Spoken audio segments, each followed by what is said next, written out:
Alright, welcome back to another episode of Lone Star Diecast Racing. This is Tommy T, and tonight we are not going to have a race. I just left the top 5 cars out just to kind of use it as a scenery for tonight's video. In tonight's video, I'm going to give you all a behind-the-scenes look on how I film the videos, what this backdrop here, what it is, and film my track. Show you how I have it set up, and then give you all a sneak peek of some of the future cars that I have coming up in the next races, and maybe show you a little bit of my collection. So let me grab my other camera, get it ready, and I'll meet y'all at the track. Alright, we're here at the track, and here is the top of the track. It is about 3 feet from the ground. That's the height of it. And down in here, if you could see the curved pieces here, coming back to here, is where the cars come through and they stop right here. I've got a little piece of that sticky weather stripping kind of stuff, so the cars don't really bang into each other. They just bounce off this, and then I can reach here, grab them, put them back up here, pull the lever, and go. And I'm using some planks of wood as a lift, to kind of lift the tracks up a little more. And you can see as we go down through there. And the track is about 22 feet long, so you see it's all the way down there with the finish line. And we'll start here. This is a tunnel that I built. Well, I started with the tunnels. I have 2 of them. As you can see, there's one over there and one right here. I used to set these up because I wanted to have something kind of neat to show. And there's actually a light that I mounted underneath these tunnels to kind of give it some light. And then, as you can see here, I've got like little sponsor stickers and stuff that I've cut out of magazines and put on the side of it to kind of give it like a racetrack kind of feel. But you don't really see that too much, because what I do with this tunnel now is that I set my tablet that I film with on here so we can get that kind of view. So you see the cars shoot out through that way. And we'll go down the track.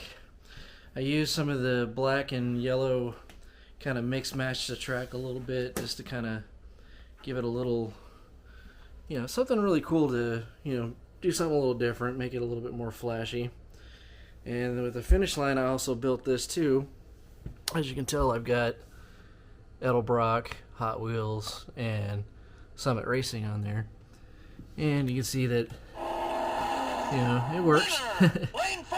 But I also mounted a light underneath here, and I'll turn that on for future videos so you can see the cars better. And let me go ahead and cut that off. Oh, there we go. And then back here, you can see that I've got curved pieces here for the cars to loop around and come back and go back down to where I showed you where the cars stop. So what we're going to do next is we're going to go over here, and I'll show you exactly how I have it set up to film here at the town.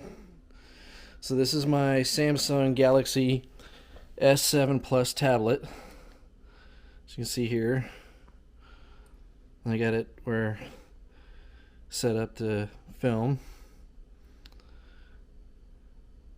And then my secondary camera is one of these. It is a DJI Pocket 2. It's kind of like a drone camera is what they call it. And this is the camera I'm using right now that's in my hand.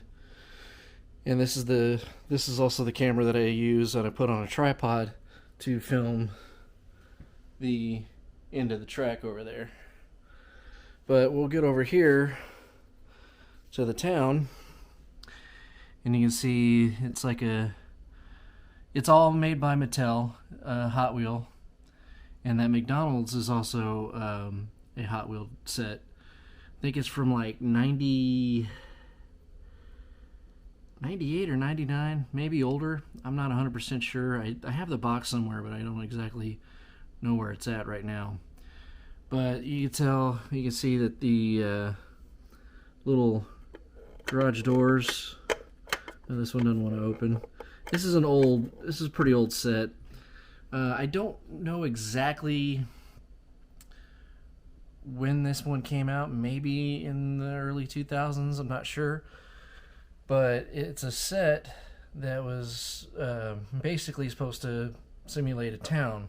Well, there's more pieces to it, but I found it out at the flea market, and this is pretty much how I found it. There's a couple of other pieces, like a boat dock and a boat, but I didn't have enough room to really put it on the table here. But you can see it's got garages all up and down, the street. And as you get close up at the McDonald's, the sign actually turns. You're supposed to like click it, and then you hit this little button here. It's supposed to it's supposed to spin, but it's 20-something years old, so probably not gonna work very well. But it's just really good to have as a piece in the backdrop. And then you can tell here, this looks like an old grinding wheel machine. Well, a buddy of mine made this out of one of those and made it into a lamp.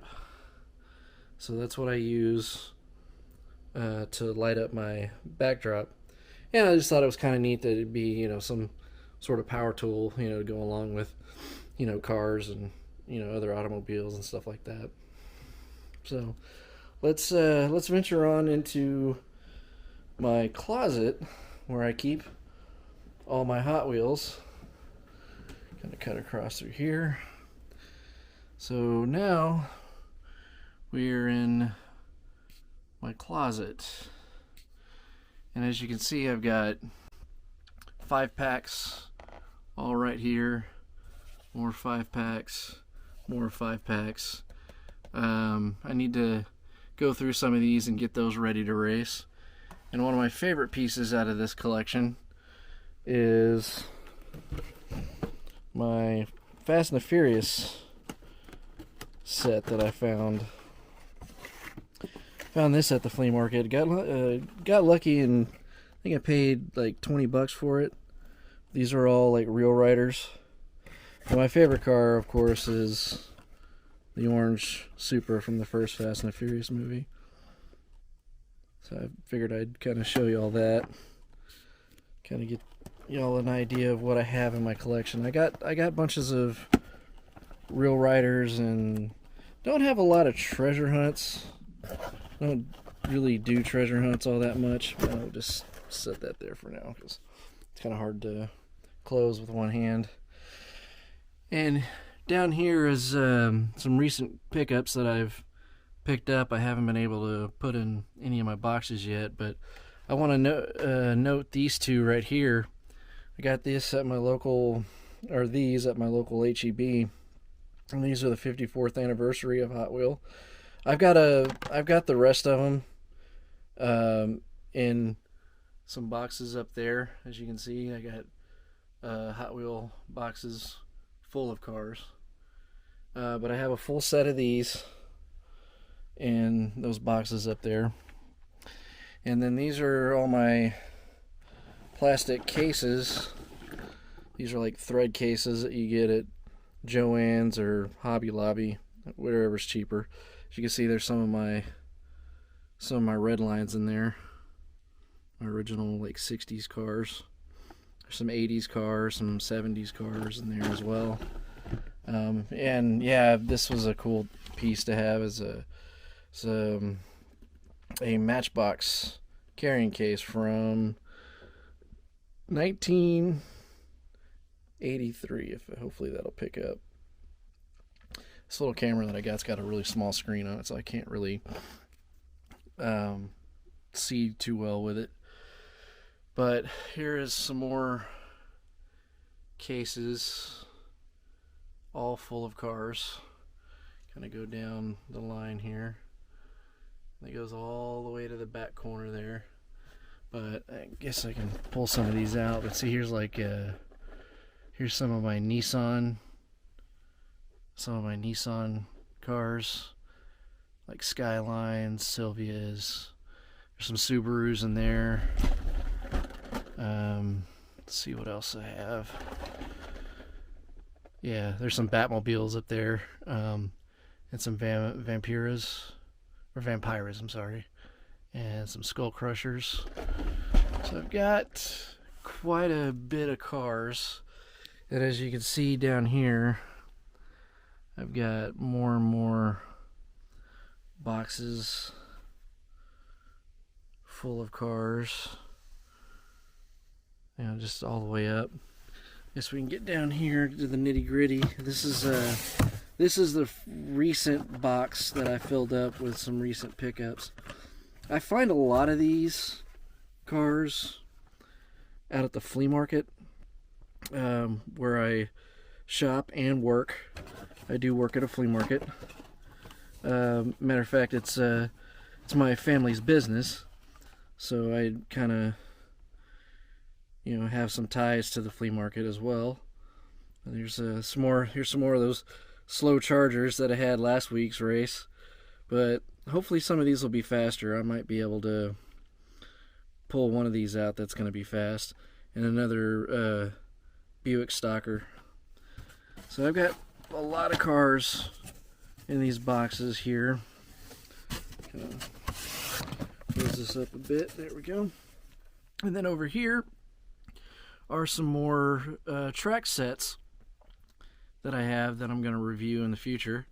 And in this big blue tub, that's where I keep all my new unbox, or, well, slightly new because I open them and review them. That's where I keep all my tracks and stuff for Hot Wheels, and I do reviews on them.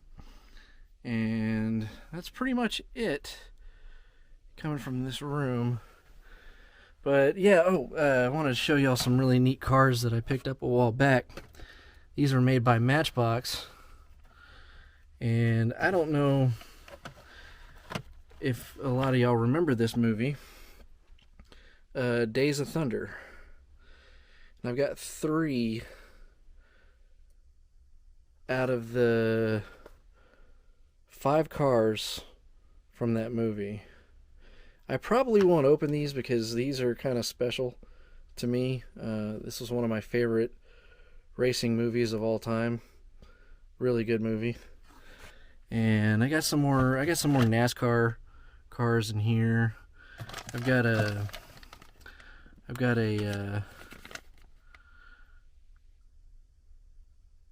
car from, I guess that might be a toilet paper company. I don't know, but this is a funny car, and I'm going to open up and do a funny car race because I got quite a few funny cars. And then a couple weekends ago, I found some Richard Petty's. These were, I guess, out of cereal boxes, I'm assuming, because I've gotten some Hot Wheels out of cereal boxes in the past from when I was a kid, and they were in these little plastic sleeves. So there's my Richard Petty's. And then got a super fast that I haven't put away yet. And then I got some more color changers that I'm gonna eventually open up and race. And then I got some, these were from the Redline era video. I showed these before. These are some of the kind of like the Redline era remakes I have here. So a lot of my cars are put away right now, just so to just kind of protect them. Then I got a Flying Custom and a Cybertruck and all that kind of neat stuff. But yeah, I guess we can go through here. Some more cars here, like this one here. That car is actually pretty quick. I'm thinking about, instead of doing some carded cars, because a lot of these cars I had opened up in the past when I was doing races with my buddies during the pandemic. So a lot of these cars are actually still new. They're just out of the package. But go back to this case here. Some red lines. There's some super hots in here. Hot ones. And there's some more cars here. Kind of go up and down. Hopefully this camera is picking everything up. Well, the camera just shut off on me, so sorry about that. But yeah, that's pretty much my collection of cars. Like I said, I got a lot of boxes full of really cool cars that I'll be showing y'all in the future. And then there's all the other ones up top. The ones that I have up there are some of my special cars that I'm probably going to keep sealed because I want to display them in a room one day when I have some space. But let's head back to the town and talk a little bit more before I end this video, and I'll see you there. Alright, we're back at the town. Well, I hope y'all like the behind the scenes footage that I recorded for y'all. Hopefully y'all dig it and kind of see how I do things with my videos. I don't have, like, you know, high-end equipment to film or anything like that because I'm just kind of doing this on a budget. I just wanted to, you know, kind of keep my budget more towards making the videos with the cars and the tracks and all that kind of stuff. And luckily these two pieces that I have, or devices I should say, my tablet and my camera, they both film in 4K, so I'm able to really produce some high quality videos. And you know, just something to make it, you know, makes it pop a little bit more. It's a little sharper so you guys can kind of see what's going on. I use a app on my tablet to edit my videos called Power Direct, and I really like it. It's working really well for me. I'm able to edit videos pretty quick with it, and luckily my tablet comes with a, you know, a pen or a stylus, whatever you want to call, and it makes it a lot easier than using a mouse and a keyboard to produce the videos, or edit the videos, I should say. But I just want to say thanks again for stopping by and watching my videos, and, you know, give it a like, comment, you know, just let me know y'all are out there listening, and don't forget to hit the subscribe button so that you guys can see when my next videos come out and y'all be able to watch them when I release them. But without anything else, man, I just say have a good night, and just remember, stay fast and stay cool. Good night.